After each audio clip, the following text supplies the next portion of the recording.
ज्योतिपुंज doctor Bhimrao Ambedkar का जन्म 14 अप्रैल 1891 ईस्वी में मऊ छावनी में हुआ था। ये अपने माँ बाप की 14वीं और अंतिम संतान थे।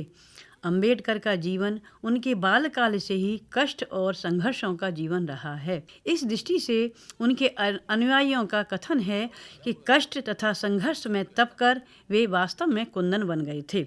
डॉक्टर अंबेडकर का जन्म उस काल में हुआ था जब हमारा देश स्वतंत्रता के लिए छटपटा रहा था। भारतवासी गुलाम थे, ऐसे गुलाम जिनके साथ जानवरों की तरह व्यवहार किया जाता था। अंग्रेज भारतवासियों से ठोकरों से बात करते थे। उस समय सूबेदार रामजी मालोजी अंबेडकर के घर एक नन्हा सा फूल खिल उठा, जिसकी महक दूर दूर तक फैलेगी। उसके घर में खुशियों की बहार आ गई। इनके पूर्वज मध्य भारत में अंबेडकर नामक स्थान के रहने वाले थे, इसलिए इनके नाम के साथ अंबेडकर जोड़ा गया था। ये महाराष्ट्र की महार जाति के थे। उस समय महिरों की गिनती शूद्रों में होती थी, अछूत घृणित। इन जाति के लोगों को मंदिर में जाने की भी अनुमति नहीं थी। जब भीमराव अंबेडकर 6 वर्ष के थे तब उनकी माता प्लेग रोग की शिकार हो गईं। इनके पिताजी ने घरेलू परेशानियों से अपनी दूसरी शादी कर ली। इनका पालन पोषण भीमराव की मौसी ने किया। ये भीमराव को बहुत प्यार करती थीं। डॉक्टर भीमराव अंबेडकर की परिवार की आर्थिक स्थिति अच्छी नहीं थी। कुदरत के इस खेल को कोई भी नहीं समझ पाया। ऋषि मुनि चिंतक वैज्ञानिक कुदरत के खेल के कुछ पहलुओं की व्याख्या जरूर कर देते हैं, लेकिन संपूर्ण लीला का कभी भी वर्णन नहीं कर सकते। करें भी तो कैसे? कुदरत की लीला तो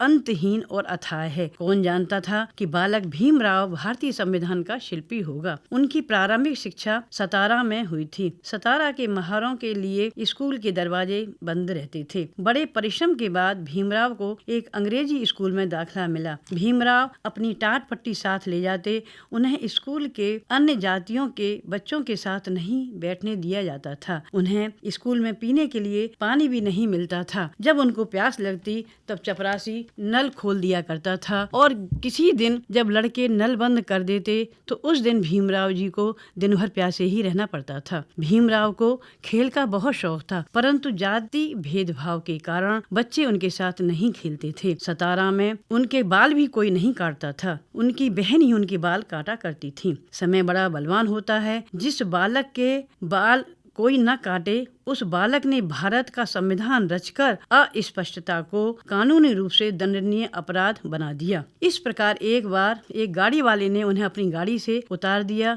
गाड़ी वाले ने जब जाति पूछी कि बेटा तुम किस जाति के ठाकुर हो, भीमराव झूठ बोलना नहीं जानते थे। उन्होंने कहा हम महिर हैं। गाड़ी वाले ने उन्हें अछूत कह करके गाड़ी से नीचे उतार दिया। दोनों भाई पैदल ही घर आए और पिता से लिपट कर खूब रोए। माता पिता को जब गाड़ीवान द्वारा कही गई बातों का पता चला तो बहुत दुखी हुए। आंखों में गंगा यमुना छलक आईं।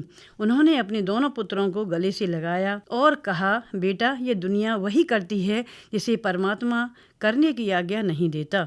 तुम चिंता मत करो, बड़े होकर खूब पढ़ना लिखना, इसके बाद अपने अपमान का बदला अच्छे कर्मों को करके दिखाना। अनेकों बार अपमान सहते हुए उन्होंने प्रारंभिक शिक्षा समाप्त करने के बाद अपने पिताजी से कहा कि मैं अब दीदी के पास बम्बई जाकर रहूंगा। मैंने सुना है कि बम्बई में ऊंच नीच का भेद नहीं है। शहर में सब लोग मिलजुल कर रहते हैं, एक साथ खाते पीते हैं। पिताजी उनकी बात समझ गए कि गाड़ीवान द्वारा अपमानित की हुई बात भीम के मस्तिष्क में अभी तक जमी हुई है। उन्होंने भीम को बम्बई भेज दिया। बम्बई की चहल पहल और रौनक देखकर भीमराव को बड़ी प्रसन्नता हुई। उनके मन में कमल का फूल खिल उठा कि यहाँ सब लोग एक से दिखाई देते हैं। गांव की तरह छोटे मन के लोग यहाँ नहीं होंगे। परंतु यहाँ भी भीम का यह सपना टूट गया। डॉक्टर अंबेडकर जिस कांटों और भरे रास्ते पर चलकर अपने गंतव्य तक पहुँचना चाहते थे, उसमें उन्हें सफलता मिली। उनके संघर्ष भरे जीवन में एक ऐसा समय आया जब अंग्रेजों को अपना बोरिया बिस्तर बांधकर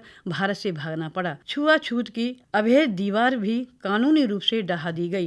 डॉक्टर अंबेडकर केवल जनता को आज़ादी ही देखना नहीं चाहते थे, वरना वह भौगोलिक आज़ादी के समर्थक थे। उनकी इच्छा थी कि लोगों को आर्थिक स्वतंत्रता मिलनी चाहिए। वह देशवासियों में समानता की भावना देखना चाहते थे।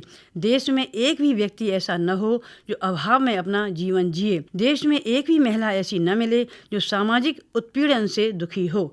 वास्तव में डॉक्टर अंबेडकर को अपने देश के कण कण से प्यार था। देश प्रेम उनकी रग रग में समाया हुआ था। वह स्वतंत्रता और संगठित तथा शक्तिशाली भारत की तस्वीर देखना चाहते थे। वह राष्ट्रीय एकता के प्रबल समर्थक थे। भारत में केवल राजनीतिक एकता की ही जरूरत नहीं है, वरना हृदय और आत्मा की एकत्व की भी आवश्यकता है। डॉक्टर अंबेडकर जी कहते थे, उस पर स्वयं भी अमल करते थे। उन्होंने संकुचित विचारधाराओं वाले राष्ट्रवाद की कभी समर्थन नहीं किया। उनका राष्ट्रवाद व्यापक आयामों से लिपटा हुआ था। वे छोटे मन के व्यक्ति नहीं थे, इसलिए सबको समान दृष्टि से निहारते थे। वह स्वयं अपने आप में एक विचारक, दार्शनिक, स्वतंत्रता संग्राम के निडर सिपाही और स्पष्ट वक्ता थे। उनके बारे में देश के बड़े बड़े नेता कहते थे कि डॉक्टर अंबेडकर उदार भाव, शीलता और भव्य मूर्ति हैं। उन्होंने न केवल सामाजिक वरना भूत और भविष्य के प्रति भी निर्भीक विचारों से लोगों को अवगत कराया। महार जाति के लोगों की आंखें जैसे आकाश की ओर लगी हुई हों। उनको विश्वास ही नहीं होता था कि अंबेडकर एक अध्यापक हो सकते हैं।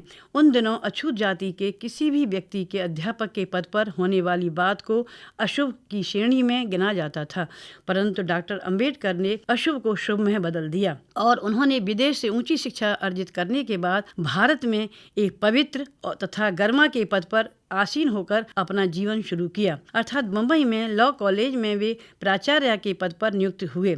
उन्होंने अपने इस थोड़े से कार्यकाल में शिक्षित वर्ग का मन बदल दिया, परंतु इस कार्य से उनकी प्यास बुझी नहीं। काफी सोच विचार के बाद उन्होंने प्राचार्य पद से त्यागपत्र दे दिया। उन्होंने लोगों से कहा कि मैं इस पद पर रहकर वह कार्य नहीं कर सकता जिसे करने के लिए मैंने जन्म लिया है। और शीघ्र ही डॉक्टर अंबेडकर ने वकालत का स्वतंत्र पेशा अपना लिया।